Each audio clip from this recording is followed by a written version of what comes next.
हैदराबाद मां मुबैना तौर पसंद जो परणो करण लाइ घरां निकिरी वञण बैदि भारत में हिक हिंदू नौजवान सां गॾु गिरफ़्तार कयल सिंध जी नारी इकरा जीवाणी खे भारत पाकिस्तान जे हवाले करे छॾियो आहे।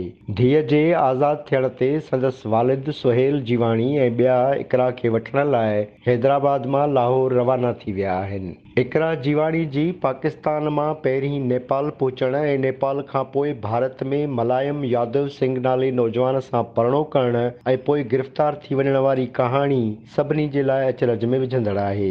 भारतीय मीडिया जे रिपोर्ट्स मूजिबि इकरा जो भारत जे नौजवान मलायम सिंह यादव सां इंटरनेट ते लूडो गेम जी ऐप ज़रिए राब्तो थियो। ॿिन्ही शादी करण जो फ़ैसिलो कयो। इकरा गुज़िरियल साल सेप्टेंबर धारे पाकिस्तान मां हिक उॾाम ज़रिए नेपाल पहुती, जिते मलायम सिंह यादव साणुसि मिलियो। ॿिन्ही नेपाल में शादी कई ऐं हिकु हफ़्तो तरसण बैदि भारत में दाख़िल थिया।